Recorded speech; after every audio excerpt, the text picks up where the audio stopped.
إن الحمد لله نحمده ونستعينه ونستغفره ونعوذ بالله من شرور أنفسنا وسيئات أعمالنا من يهده الله فلا مضل له ومن يضلل فلا هادي له وأشهد أن لا إله إلا الله وحده لا شريك له وأشهد أن محمدا عبده ورسوله يا أيها الذين آمنوا اتقوا الله حق تقاته ولا تموتن إلا وأنتم مسلمون يا أيها الناس اتقوا ربكم الذي خلقكم من نفس واحدة وخلق منها زوجها وبث منهما رجالا كثيرا ونساء اتقوا الله الذي تساءلون به والأرحام إن الله كان عليكم رقيبا يا أيها الذين آمنوا اتقوا الله وقولوا قولا سديدا يصلح لكم أعمالكم ويغفر لكم ذنوبكم ومن يطع الله ورسوله فقد فاز فوزا عظيما أما بعد فإن أصدق الحديث كتاب الله تعالى وخير الهدي هدي محمد صلى الله عليه وسلم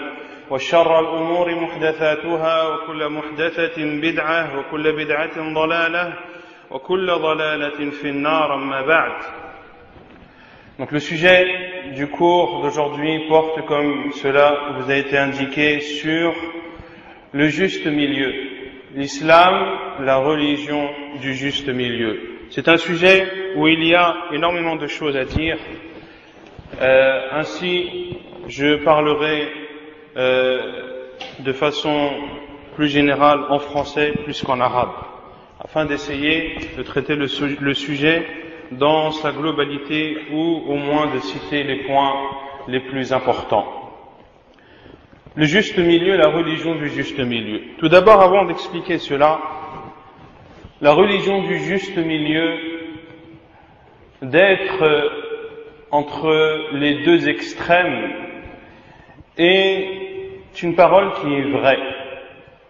Et al-wasatiyya, le juste milieu, a bien sûr des preuves à la fois dans les livres d'Allah, dans la sunna du prophète sallallahu alayhi wa sallam, et dans les nombreuses paroles de nos salafs et de nos savants.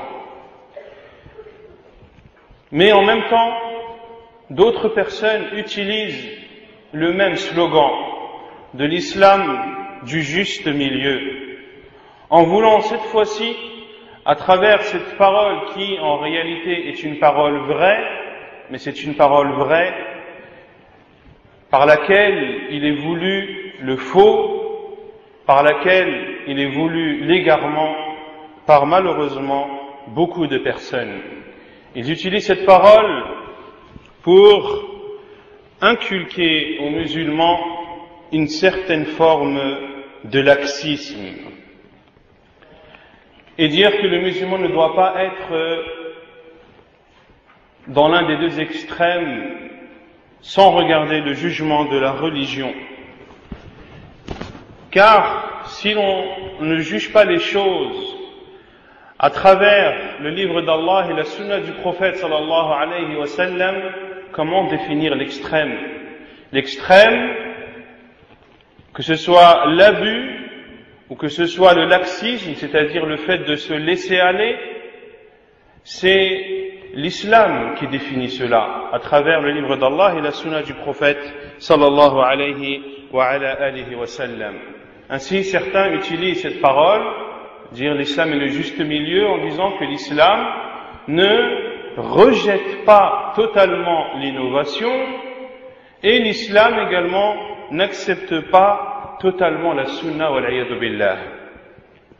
Et d'autres en sont même arrivés à dire qu'il faut trouver un terrain d'entente entre l'islam et les autres religions, en disant que l'islam est une religion du juste milieu et qu'il ne faut pas rejeter la mécréance dans sa totalité, wal iyadu billah.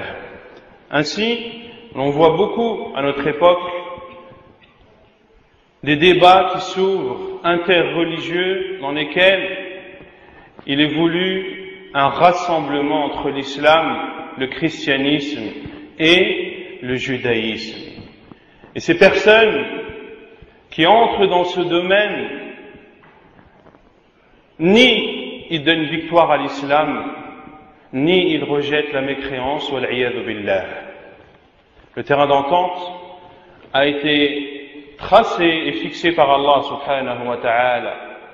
قل يا أهل الكتاب تعالوا إلى كلمة سواء بيننا وبينكم ألا نعبد إلا الله ولا نشرك به شيئا ولا يتخذ بعضنا بعضا أربابا من دون الله فإن تولوا فقولوا اشهدوا بأننا مسلمون. Ô vous les gens du livre, venez à une parole commune entre nous et vous. Quelle est cette parole?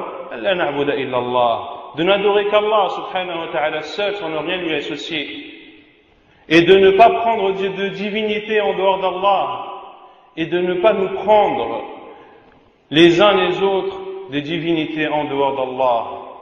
Et si vous vous détournez, alors attestez que nous qui sommes musulmans, nous qui attestons qu'Allah Azza wa Jalla est le seul créateur, et donc de la même façon c'est le seul subhanahu wa ta'ala qui mérite d'être adoré, si vous n'acceptez pas ce terrain d'entente, alors restez dans votre mécréance. Quant à nous, attestez que nous sommes les soumis, les vrais soumis, les musulmans qui sont soumis à Allah subhanahu wa ta'ala. Ainsi, de dire que le juste milieu, c'est d'être entre les deux extrêmes, sans prendre en compte le jugement de la religion, est une erreur, car certains pourraient considérer un extrême alors que l'islam le considère comme la vérité même. Certains considèrent l'extrême comme étant l'unicité, de n'adorer qu'une seule et même divinité, et ils considèrent l'autre extrême qui est d'avoir plusieurs divinités, et ils essaient de trouver entre les deux un juste milieu. De prendre Allah Azza wa Jal comme unique divinité n'est pas un extrême, c'est la vérité même. Ainsi, Cheikh Al-Uthaymin rahimahullah a été questionné sur le juste milieu. Quelles sont les règles qui le régissent? Et parmi sa réponse, il a dit rahimahullah: والوسط الضابط فيه ما جاءت به الشريعة ما جاءت به الشريعة فهو وسط وما خالف الشريعة فليس بوسط بل هو مائل إما للإفراط وإما إلى التفريط. Il a été questionné rahimahullah sur le juste milieu, quel est-il, quelles sont les règles qui le régissent, et il a répondu rahimahullah que le juste milieu c'est ce qu'a apporté l'islam. Ce qu'a apporté l'islam est le juste milieu. Et ce qui contredit l'islam ne fait en aucun cas partie du juste milieu. Bien au contraire, ce qui ne fait pas partie de l'islam entre dans un des deux extrêmes, soit dans l'abus, soit dans le laxisme. Et la communauté musulmane est la communauté du juste milieu. Et c'est Allah subhanahu wa ta'ala qui atteste de cela. كذلك جعلناكم أمة وسطا لتكونوا شهداء على الناس ويكون الرسول عليكم شهيدا. Et c'est ainsi que nous avons fait de vous une communauté juste, afin que vous soyez les témoins contre les gens et afin que le prophète soit témoin contre vous. Allah subhanahu wa ta'ala a fait de cette communauté la communauté du juste milieu. Et la communauté du juste milieu, c'est celle qui est juste et c'est bien sûr la meilleure. Ainsi, Allah subhanahu wa ta'ala a choisi cette communauté comme étant la communauté qui témoignera contre les gens. Contre qui cette communauté témoignera? Le jour du jugement, lorsqu'Allah subhanahu wa ta'ala questionnera à la fois les prophètes s'ils ont transmis le message d'Allah, et il questionnera également les peuples des prophètes. فَلَنَسْأَلَنَّ الَّذِينَ أُرْسِلَ إِلَيْهِمْ وَلَنَسْأَلَنَّ الْمُرْسَلِينَ. Nous questionnerons certainement ceux à qui nous les avons envoyés, c'est-à-dire les peuples, et nous questionnerons également les envoyés. Ainsi, chaque prophète sera questionné, et chaque peuple sera questionné. Et bien sûr, les peuples qui n'ont pas suivi leur prophète diront ou nieront le fait que leur prophète a transmis le message. Ainsi, Allah Azza wa Jal dira au prophète qui pourra attester de la véracité? Malgré qu'Allah subhanahu wa ta'ala, bien sûr, n'a nul besoin du témoignage de quiconque. Allah azza wa jal suffit comme témoin. Et les prophètes diront, c'est Muhammad et sa communauté. Et le prophète sallallahu alayhi wa sallam témoignera que les prophètes et envoyés d'Allah ont transmis le message de la meilleure des façons comme il se doit. Et également, la communauté musulmane attestera et témoignera que les prophètes effectivement ont transmis leur message. Comment est-ce que la communauté de Muhammad sallallahu alayhi wa sallam, qui est la dernière, pourra attester que les prophètes ont transmis leur message? Bien sûr, cela à travers les informations que nous a transmises Allah subhanahu wa ta'ala dans son noble livre. Allah azza wa jalla nous a cité l'histoire des prophètes de Nuh, de Moussa, de Ibrahim, de Isa, des autres prophètes de Hud, de Salih, etc. Et Allah azza wa jalla nous a décrit comment ces peuples ont renié les prophètes et comment ils leur ont porté atteinte. Ceci sera la preuve sur laquelle se basera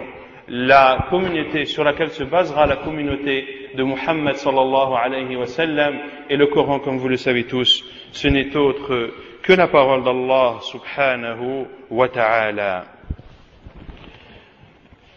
Et cette religion, l'islam, la religion du juste milieu, Allah azza wa jalla l'a choisie comme étant la seule religion qu'il a agréée, azza wa jalla. Et c'est une religion qu'il a complétée et parachevée, subhanahu wa ta'ala. Al-yawma akmaltu lakum dinakum wa atmamtu alaykum ni'mati wa raditu lakum al-islam dina. Aujourd'hui, j'ai parachevé pour vous la religion et je vous ai comblé de bienfaits et j'ai agréé pour vous comme religion l'islam. Inna ad-dina 'inda Allah al-islam. La religion chez Allah, c'est l'islam. Et il dit subhanahu wa ta'ala, wa man yabtaghi ghayra al-islam dinan falan yuqbala minh. Et celui qui prend pour autre religion l'islam, rien ne sera accepté de lui.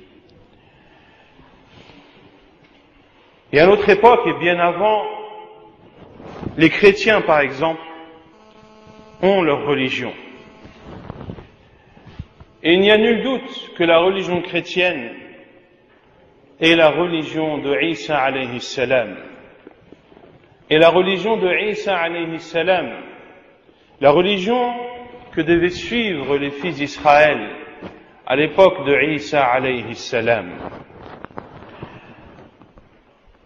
Et Isa alayhi salam a annoncé la bonne nouvelle de la venue de Muhammad sallallahu alayhi wa sallam. Mubashiran bi rasulin ya'ti min ba'di ismuhu Ahmad. Et il annonce la bonne nouvelle d'un prophète qui viendra après lui, qui s'appelle Ahmad, qui est un des noms de notre prophète sallallahu alayhi wa ala alihi wa sallam. Et Allah azza wa jalla a pris l'engagement de tous les prophètes que si le prophète venait alors qu'ils étaient encore vivants, qu'ils devaient le suivre. Et Abdullah ibn Abbas radiyallahu ta'ala anhu a même dit qu'Allah subhanahu wa ta'ala n'a pas envoyé un prophète sans qu'il n'ait pris de ce même prophète l'engagement que si Muhammad sallallahu alayhi wa sallam était envoyé alors que ce même prophète était encore vivant et au sein de son peuple, alors qu'il devait le suivre. Ainsi, le christianisme était une religion qui devait être suivie à l'époque de Isa alayhi salam. C'était une religion temporaire. Elle a été abrogée par la religion qui est venue après, à savoir l'islam. Et concernant l'évangile, pourquoi n'a-t-il pas été préservé? La réponse est simple. C'est qu'Allah subhanahu wa ta'ala a confié la garde de l'Injil aux chrétiens et aux hommes. Et ils sont témoins de cela. Et ils n'ont pas protégé ce livre comme ils le devaient. Ainsi, vous voyez l'évangile falsifié, modifié, des choses ont été ajoutées, des choses ont été enlevées, à tel point que, à notre époque, on est presque incapable de différencier le vrai du faux. Quant au Coran, la parole d'Allah subhanahu wa ta'ala, Allah azza wa jal s'est chargé lui-même de le protéger. Inna nahnu nazzalna adh-dhikra wa inna lahu lahafidhun. Nous avons fait descendre le rappel et c'est nous qui le protégeons. Et Allah Azza wa Jalla a protégé ce livre à travers les 14 siècles et aucune falsification n'y est présente. Personne n'a pu ajouter ou falsifier ne serait-ce qu'une lettre du Coran. L'islam est la religion du juste milieu. Et l'on constate ce juste milieu lorsque l'on compare l'islam avec les autres religions. L'islam, concernant les prophètes, nous ordonne de les considérer comme les envoyés d'Allah, de leur donner victoire, de les aimer, de leur obéir, et en aucun cas de les adorer et de les prendre comme des divinités en dehors d'Allah. Et c'est ce qu'ont fait les Juifs, comme Allah Azza wa Jalla dit, وَقَالَتِ الْيَهُودُ عُزَيْرٌ ibn Allah. Et les Juifs ont dit Uzair est le fils d'Allah. وَقَالَتِ النَّصَارَى الْمَسِيحُ ibn Allah. Et les chrétiens ont dit Jésus, fils de Marie, est le fils d'Allah. تعالى اللهم عما يقولون علوا كبيرا. Quant à l'islam, il est venu, cette religion est venue pour nous enseigner que nous croyons en tous les prophètes d'Allah subhanahu wa ta'ala, en considérant qu'ils ont tous été envoyés par Allah azza wa jalla pour transmettre le message qui leur a été confié. Et l'islam nous interdit d'abuser dans ces prophètes. Ce ne sont pas des divinités. Ces prophètes ne peuvent pour eux ni un bien ni un mal. Ceci est un pouvoir que seul Allah subhanahu wa ta'ala détient. Et le prophète alayhi salatu wassalam nous a interdit de prendre sa tombe comme un lieu de fête. Et dans les derniers instants de sa vie, parmi les conseils qu'a donné le prophète sallallahu alayhi wa sallam, qu'Allah Azza wa Jalla a maudit les juifs et les chrétiens car ils ont pris les tombes de leurs prophètes comme des lieux de prière. Et le prophète sallallahu alayhi wa sallam a dit ne prenez pas ma tombe comme un lieu de prière. Le prophète alayhi salatu wa sallam a dit la tatruni kama attarat an-nasara ibn Maryam innama ana abdullah faqulu abdullahi wa rasuluhu. N'abusez pas à mon sujet comme les chrétiens ont abusé au sujet de Isa. Je ne suis qu'un serviteur d'Allah. Dites, c'est le serviteur et l'envoyé d'Allah.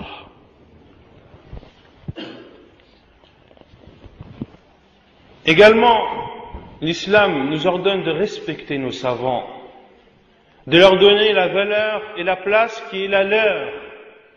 Mais l'islam nous enseigne également que tout être humain, hormis le prophète sallallahu alayhi wa sallam, est amené à faire des erreurs et que nous pouvons prendre la parole des savants comme nous pouvons la rejeter lorsqu'elle contredit le livre d'Allah et la sunna du prophète sallallahu alayhi wa sallam.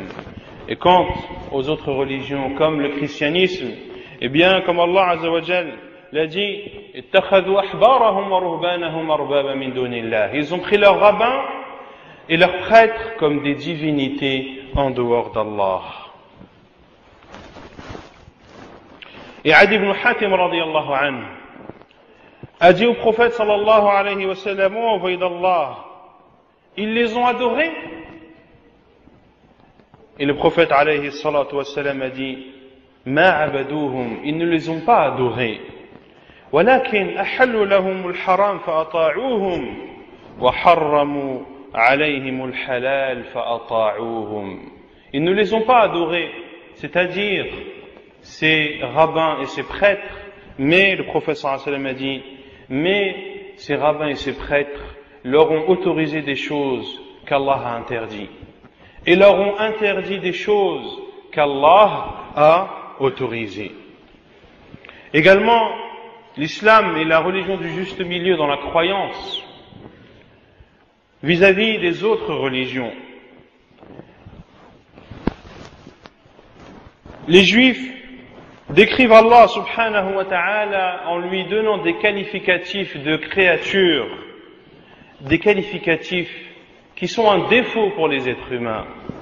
Lorsqu'ils ont dit « Nahnu huwa faqirun wa nahnu aghniya », lorsqu'ils ont dit, parlant d'Allah azza wa jal, qu'il est pauvre et que nous sommes les riches, ou lorsqu'ils ont dit « Yadullahi maghlula », la main d'Allah est retournée, ou lorsqu'ils ont dit qu'Allah subhanahu wa ta'ala s'est fatigué dans la création des cieux et de la terre, et ainsi qu'il s'est reposé le samedi. Ta'ala Allahu amma yaquluna 'uluwan kabira.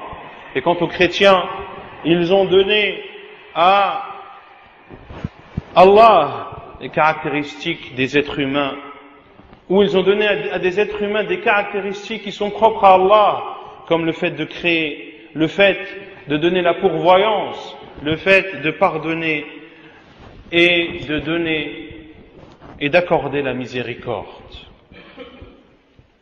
Quant à l'islam, bien sûr, il nous enseigne qu'Allah subhanahu wa ta'ala est le seul créateur. Il n'a ni associé, rien ne lui est équivalent subhanahu wa ta'ala, rien ne lui ressemble. C'est le Seigneur des mondes, rien ne lui ressemble subhanahu wa ta'ala.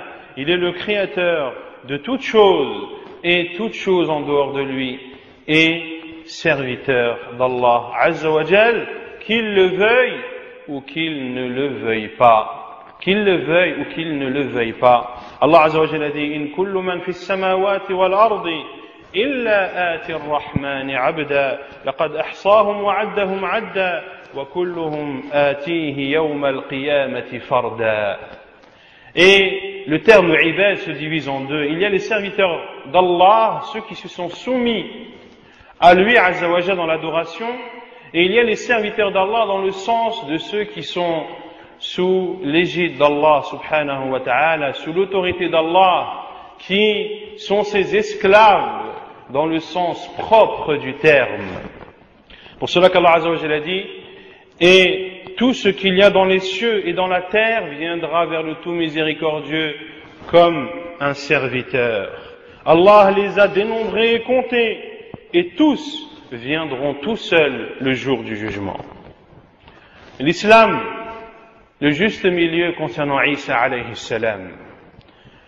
On a parlé du juste milieu de l'islam vis-à-vis des prophètes, mais de façon plus particulière Isa alayhi salam. Isa alayhi salam, que les Juifs ont qualifié d'enfant d'adultère, wal'iyadu billah. Et ils ont qualifié Maryam alayha salam comme étant une prostituée. Allah azza wa jalla dit: wa qawlihim ala Maryam buhtanan azima. Et leur parole sur Maryam d'un immense mensonge. Et les chrétiens, à l'inverse, sont venus et ont élevé Isa alayhi salam au-dessus de la place qui est la sienne, en disant Inna Allah huwa al-Masih ibn Maryam, en disant parfois qu'Allah c'est Isa ibn Maryam wal-'iyadhu billah, et en disant parfois que Isa est le fils d'Allah subhanahu wa ta'ala.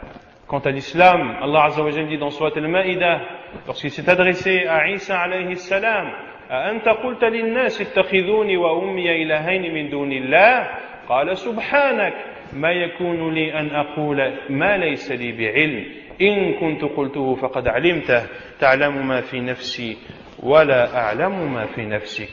Allah Azza wa Jalla dit à Isa alayhi salam selon le sens: est-ce toi qui as dit aux gens de me prendre moi et ma mère comme une divinité? Et Isa alayhi salam a répondu: Subhanak, que tu sois purifié. Il ne m'appartient pas de dire ce que je ne sais pas. Et si je lui l'avais dit, tu l'aurais su. Et Allah Azza wa Jalla dit: Ma al-Masih ibn Maryam illa rasulun qad khalat min qablihi ar-rusul fa ummuhu siddiqa. Isa alayhi salam, le Messie, fils de Marie, n'est qu'un prophète qui a été précédé d'autres prophètes, et sa mère était une véridique. Kana ya'kulani at-ta'am. Il mangeait de la nourriture. Pourquoi alors prendre Isa alayhi salam et sa mère Maryam comme des divinités en dehors d'Allah, des divinités qui mangent, qui ont donc besoin de se rassasier, de se renforcer. Comment adorer une personne qui a ces caractéristiques? Et Isa alayhi salam a appelé son peuple à adorer Allah Azza wa Jal seul, comme le dit Allah Azza wa Jal, وَإِذْ قَالَ عِيسَى ابْنُ مَرْيَمَ يَا بَنِي إِسْرَائِيلَ إِنِّي رَسُولُ اللَّهِ إِلَيْكُمْ. Et lorsque Isa, fils de Marie, a dit, ô fils d'Israël, je suis le prophète d'Allah pour vous. L'islam également est le juste milieu dans la loi du talion. Les juifs qui considèrent que la loi du talion doit être appliquée quelles que soient les circonstances. Et les chrétiens qui disent qu'il faut pardonner quelles que soient les circonstances. Et il y a la parole connue que disent beaucoup de chrétiens, lorsque l'on te frappe sur la joue droite, eh bien tends la joue gauche. Quant à l'islam, il est venu pour donner à la famille de la victime le choix, soit de demander la loi du talion, soit de demander le prix du sang, ou soit de pardonner. Et ici, bien sûr, dans le domaine de la loi du talion, l'islam est encore une fois dans le juste milieu. L'islam est également dans le juste milieu concernant le divorce. Les juifs qui considèrent que celui qui divorce de sa femme n'a plus le droit de la reprendre. Les chrétiens, à l'inverse, qui disent qu'il n'est pas autorisé à l'homme de divorcer de sa femme, sauf dans des cas précis comme par exemple lorsque l'adultère est avéré sur sa femme. Quant à l'islam, Allah subhanahu wa ta'ala a donné le choix de divorcer une fois et d'avoir la possibilité de reprendre sa femme, de divorcer une deuxième fois et d'avoir la possibilité de reprendre sa femme, et de divorcer une troisième fois, et cette fois-ci de ne pas avoir la possibilité de reprendre sa femme, sauf si celle-ci se remarie avec un autre homme et que ce mariage soit consommé, et bien sûr que cela ne fasse pas partie d'une ruse du mariage appelé at-tahlil que font certaines personnes qui se marient volontairement avec une femme le temps de quelques heures ou de quelques jours afin que son mari qui l'a divorcée à 3 reprises puisse la reprendre. Ceci était de façon brève le juste milieu de l'islam vis-à-vis des autres religions. Et bien sûr, il y a le juste milieu de l'islam au sein même de l'islam. Ce sont les gens de la sunna, ceux qui se sont conformés au livre d'Allah et à la sunna du prophète sallallahu alayhi wa ala alihi wa sallam, ceux qui ont suivi la compréhension de nos pieux prédécesseurs. Ce sont eux qui sont dans la vérité, dans le juste milieu, au milieu de toutes ces sectes qui sont apparues dans l'islam tout au long de ces siècles. Les gens de la sunna sont dans le juste milieu, bien sûr, dans la croyance, notamment dans la croyance à Allah Azza wa Jal, à ses noms et à ses attributs. Ils sont entre ceux qui nient tout nom et attribut à Allah subhanahu wa ta'ala, ou quant à ceux, et ils sont également dans le juste milieu vis-à-vis de ceux qui ont fait ressembler Allah subhanahu wa ta'ala à ses créatures. Ils sont également dans le juste milieu concernant la prédestinée. Les deux extrêmes qui sont ceux qui disent que l'être humain est télécommandé, qu'il n'a aucun libre choix. Et de l'autre extrême, ceux qui disent que l'être humain est totalement autonome et qu'il est le seul maître de ses actes et qu'Allah subhanahu wa ta'ala n'a dans cela aucune volonté, même universelle. Quant aux gens de la Sunna, ils attestent à Allah Azza wa Jal la volonté universelle, la volonté juridique. Rien qui se passe dans les cieux et dans la terre ne peut avoir lieu sans qu'Allah subhanahu wa ta'ala ne l'ait voulu. Et Allah Azza wa Jal a donné aux êtres humains le libre choix. فَمَنْ شَاءَ فَلْيُؤْمِنْ وَمَنْ شَاءَ فَلْيَكْفُرْ. Celui qui veut croire, qu'il croit, et celui qui veut mécroire, qu'il mécroit. Ainsi Allah Azza wa Jal a donné à l'être humain le libre choix. Mais ce libre choix ne sort pas de la volonté universelle d'Allah subhanahu wa ta'ala. وَمَا تَشَاءُونَ إِلَّا أَنْ يَشَاءَ اللَّهُ. Et vous ne voudrez que si Allah le veut. Également, les gens de la Sunna sont dans le juste milieu entre ceux qui disent que les musulmans qui commettent des grands péchés sont éternellement en enfer, et l'autre extrême qui sont al-Murji'ah, qui disent que la foi du pervers est équivalente à la foi des prophètes, voire à la foi de Jibril alayhi salam. Quant aux gens de la Sunna, ils considèrent que ceux qui commettent les grands péchés parmi les musulmans restent musulmans. Ils ont en eux la base de la foi, même si leur foi n'est pas complète, et même si ils n'entreront pas au paradis directement, si Allah Azza wa Jalla ne leur pardonne pas, mais à partir du moment où ce sont des musulmans, ils ne resteront pas éternellement en enfer, et ils bénéficieront de l'intercession du prophète sallallahu alayhi wa sallam. Car le prophète alayhi salatu wa sallam, Allah Azza wa Jalla lui a accordé plusieurs intercessions, et parmi ces intercessions, le fait que le prophète sallallahu alayhi wa sallam intercède en faveur de ceux parmi sa communauté qui ont commis des grands péchés. Également, les gens de la Sunna sont dans le juste milieu concernant l'adoration d'Allah subhanahu wa ta'ala. L'islam, la religion d'Allah Azza wa Jal, cette religion qu'il a légiférée pour le bien de l'humanité. Et Allah Azza wa Jal, les adorations qu'il a légiférées sont des adorations que l'être humain est capable de faire, qu'il est capable de mettre en œuvre. Allah Azza wa Jal en aucun cas ne légifère quelque chose que les êtres humains ne peuvent pas mettre en pratique. Ainsi Allah Azza wa Jal a légiféré la prière, le jeûne, la umrah, le hajj, afin que le musulman soit toujours en relation avec Allah subhanahu wa ta'ala, quelles que soient les situations dans laquelle il se trouve. Et l'islam est le juste milieu et nous enseigne le juste milieu que le musulman doit avoir vis-à-vis de cette vie d'ici-bas et de l'au-delà.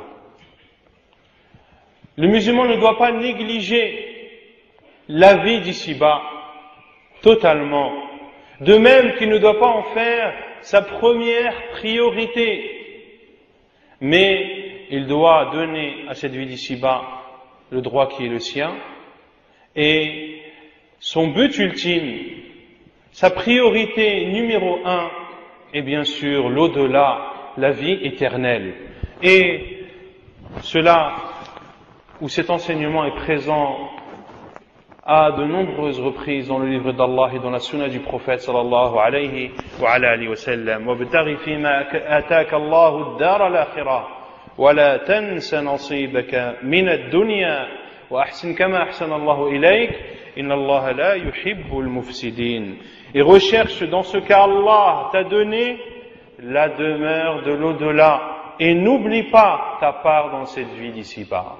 Et n'oublie pas ta part dans cette vie d'ici-bas. Et le prophète sallallahu alayhi wa sallam invoquait souvent Allah azza wa jal dans ce sens lorsqu'il disait alayhi salatu wa sallam Rabbana atina fid dunya hasana wa fil akhirati hasana wa qina azab an-nar. Oh Allah, donne-nous dans cette vie d'ici-bas un bien et dans l'au-delà une récompense et préserve-nous du châtiment de l'enfer.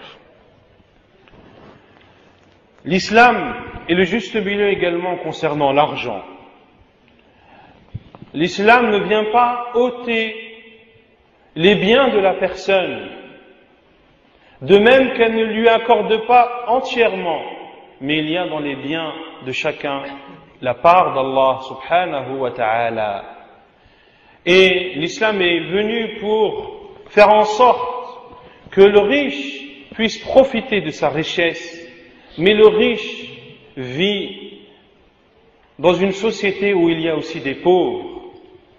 Il doit ainsi participer au bonheur de chacun. Ainsi l'islam est venu pour prendre du riche une part de son argent qui sera donnée aux pauvres.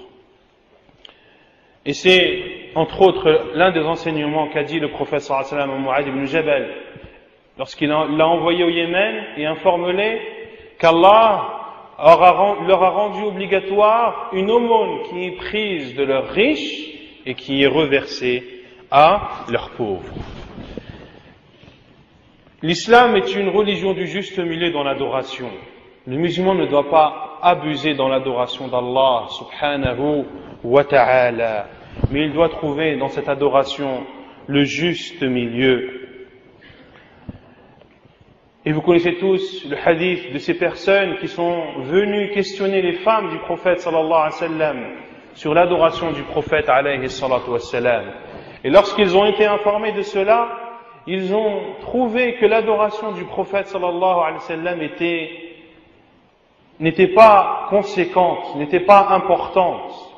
Ils ont trouvé qu'elle était peu.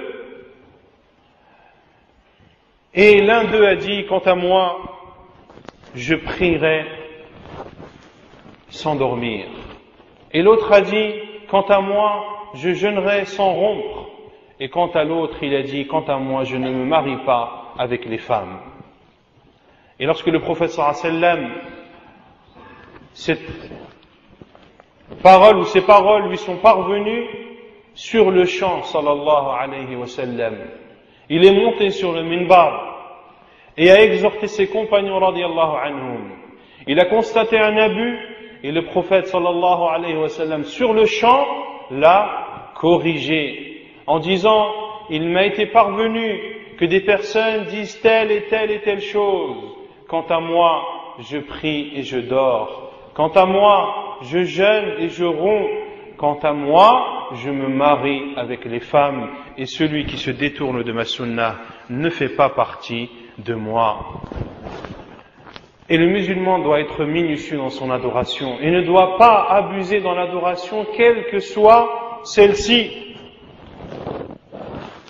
Quelle que soit celle-ci. Et la preuve est dans le hadith de Hajjatul Wada', le hadith de Jabir radiyallahu anhu, qui décrit le pèlerinage d'adieu du prophète sallallahu alayhi wa sallam. Et lorsque le prophète sallallahu alayhi wa sallam est revenu de Muzdalifa le matin du 10e jour de Dhul Hijjah, qui est le jour de l'Eid, il y a la grande stèle à lapider de 7 pierres.